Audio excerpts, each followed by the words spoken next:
ये है talks news network और आप देख रहे हैं पॉलिटॉक्स, राजनीति का कच्चा चिट्ठा। राजस्थान में होने वाले नगर निकाय चुनाव को लेकर गहलोत सरकार द्वारा एक के बाद एक बड़े फैसलों ने जहां एक तरफ सबको चौंका दिया है, वहीं खुद सरकार भी इसके बाद से थोड़ी डरी हुई है। सरकार ने फॉर्मूले के बचाव के लिए हाई कोर्ट में कैविएट की दायर। सूत्रों की माने तो गहलोत सरकार ने अपने इस अचूक रामबाण हाइब्रिड फॉर्मूले के बचाव के लिए हाई कोर्ट में रूल 159 के तहत कैविएट दायर की है। अब सरकार के इस फैसले के खिलाफ अगर कोई याचिका दायर होती है तो हाई कोर्ट पहले सरकार का पक्ष सुनेगा। वहीं राजनीतिक हलकों में कानाफूसी इस बात को लेकर भी है कि गहलोत सरकार की इस हाइब्रिड फॉर्मूले के पीछे आखिर असल मंशा क्या है और सचिन पायलट को इस फॉर्मूले से आखिर क्या नुकसान है। साथ ही जिज्ञासा इस बात की भी है कि इस मास्टर स्ट्रोक हाइब्रिड फॉर्मूले के पीछे का असल मास्टरमाइंड कौन है। जानकारों की माने तो लंबे दौर की गुप्त मंत्रणाओं के बाद इस कूटनीतिक चाल को अंजाम दिया गया है। विधानसभा चुनाव से पहले कांग्रेस ने अपने चुनावी घोषणा पत्र में निकाय प्रमुख का चुनाव प्रत्यक्ष निर्वाचन प्रणाली से कराने का वादा किया था, जिसे सरकार बनने के बाद लागू करते हुए विधानसभा से पारित भी करवा लिया गया था। लेकिन केंद्र में मोदी सरकार के दोबारा काबिज होने के बाद धारा 370, 3 तलाक जैसे बड़े बिल लोकसभा में बहुमत से पारित हुए तो पूरे देश में एक तरफा माहौल बन गया, जिसने प्रदेश में होने वाले निकाय चुनाव पर गहलोत सरकार को फिर से विमर्श करने को मजबूर कर दिया। जिसके बाद सरकार ने कैबिनेट की बैठक में यू टर्न लेते हुए इसे बदल दिया।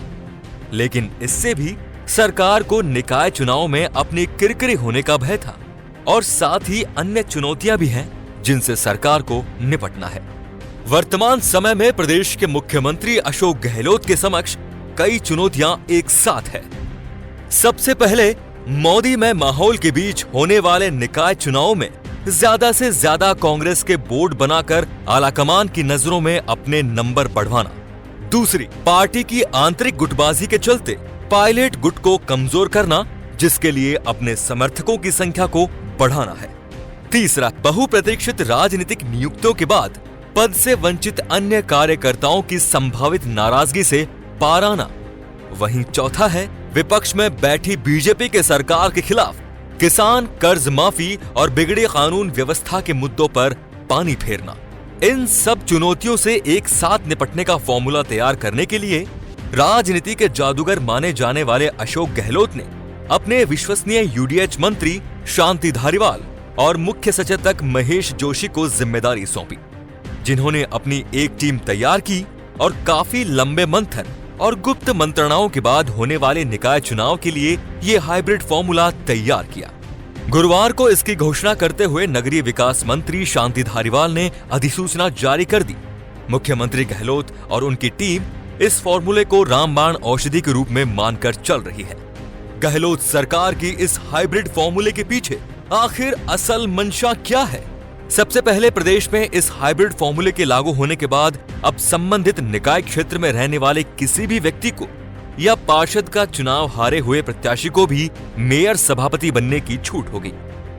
ऐसे में अगर किसी बोर्ड में कांग्रेस बहुमत के करीब पहुंच जाती है या फिर कांग्रेस का बहुमत नहीं भी आता है तो भी धनतंत्र या प्रशासनिक लाठी के दम पर सरकार अपनी पसंद के व्यक्ति को निकाय प्रमुख की कुर्सी पर काबिज कर देगी।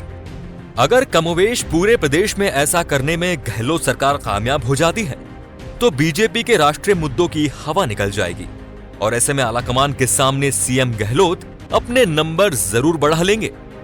सचिन पायलट को इस फॉर्मूले से आखिर क्या नुकसान है?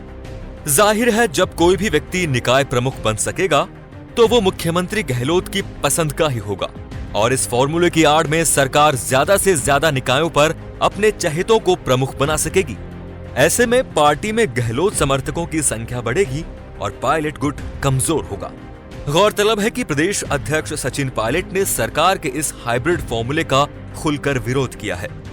शुक्रवार को पायलट ने कहा था कि कैबिनेट में इसकी चर्चा नहीं हुई, इसे हाइब्रिड का नाम दिया जा रहा है, वो गलत है, इससे बैकडोर एंट्री बढ़ेगी। वहीं पायलट खेमे के मंत्री रमेश मीणा और प्रताप सिंह खाचरियावास भी हाइब्रिड मॉडल को लेकर सार्वजनिक रूप से सरकार के खिलाफ अपनी आवाज बुलंद कर चुके हैं। इस मास्टर स्ट्रोक हाइब्रिड फॉर्मूले के पीछे का असल मास्टरमाइंड कौन है? मुख्यमंत्री अशोक गहलोत इस हाइब्रिड फॉर्मूले के जरिए अपने उन चहेते नेताओं को निकाय प्रमुख का तोहफा देने की कोशिश में हैं, जो विधानसभा या लोकसभा चुनाव में शिकस्त खा गए या किसी कारण से उन्हें टिकट नहीं मिल पाया। इस एक फॉर्मूले से सीएम गहलोत उनकी नाराजगी भी दूर कर देंगे और प्रदेश में होने वाली राजनीतिक नियुक्तियों में पद की आस लगाए बैठे नेताओं की संभावित नाराजगी से भी बच जाएंगे, क्योंकि उनमें से अधिकांश नेताओं को निकाय प्रमुखों के पद पर खपा दिया जाएगा। इस तरह से सीएम गहलोत पार्टी कार्यकर्ताओं के अंदर अपनी लोकप्रिय नेता की छवि को पुनः स्थापित करने में भी कामयाब हो जाएंगे। इस फॉर्मूले के बाद सरकार के खिलाफ बीजेपी के मुद्दों पर फिर सकता है पानी। उधर प्रदेश भाजपा के लिए भी इस हाइब्रिड फॉर्मूले से पार पाना नामुमकिन ही रहेगा, क्योंकि जब सरकारी तंत्र के दम पर निकाय प्रमुख बनाए जाएंगे तो बीजेपी कुछ एक जगहों को छोड़कर ज्यादा नगर निकायों में अपना प्रमुख नहीं बना पाएगी। ऐसे में गहलोत सरकार के खिलाफ बीजेपी के दो सबसे बड़े मुद्दे, किसान कर्ज माफी और प्रदेश की बिगड़ी कानून व्यवस्था का भी कोई ज्यादा असर नहीं पड़ेगा और बीजेपी के मंसूबों पर पानी फिर जाएगा। गुरुवार को हुई इस हाइब्रिड फॉर्मूले की घोषणा के दूसरे ही दिन शहरी विकास मंत्री शांति धारीवाल ने शुक्रवार को फिर एक नया ऐलान करते हुए कहा कि जयपुर, कोटा और जोधपुर में 2-2 मेयर और 2-2 नगर निगम होंगे। इस तरह पूर्व में प्रस्तावित निकाय चुनाव के प्रथम चरण में अब इन 3 शहरों की 6 नगर निगमों में चुनाव नहीं होंगे, लेकिन आगामी 6 महीनों में राज्य सरकार को यहां चुनाव करवाने होंगे। ऐसा माना जा रहा है कि प्रदेश सरकार का जयपुर, जोधपुर और कोटा में 2-2 महापौर बनाने का मॉडल उन बड़े नेताओं को सेट करने के लिए बनाया गया है जो चुनावी वैतरणी पार नहीं कर पाए थे, जिनमें खुद वैभव गहलोत भी शामिल है, जिनके इस घोषणा के बाद जोधपुर के एक निगम का मेयर बनना तय माना जा रहा था। लेकिन जोधपुर के दोनों नवगठित निगमों के लिए सामान्य महिला की लॉटरी खुलने के बाद अब वैभव की जगह उनकी धर्मपत्नी के मेयर बनने की कानाफूसी शुरू हो गई है। वहीं गहलोत सरकार का प्रदेश के 3 प्रमुख शहरों में 2-2 मेयर का फॉर्मूला कांग्रेस में बगावती स्वर अपनाए हुए प्रदेश अध्यक्ष सचिन पायलट के साथ समझौता भी हो सकता है, जिसके तहत दोनों गुटों के एक नेता को कुर्सी पर काबिज किया जा सकेगा।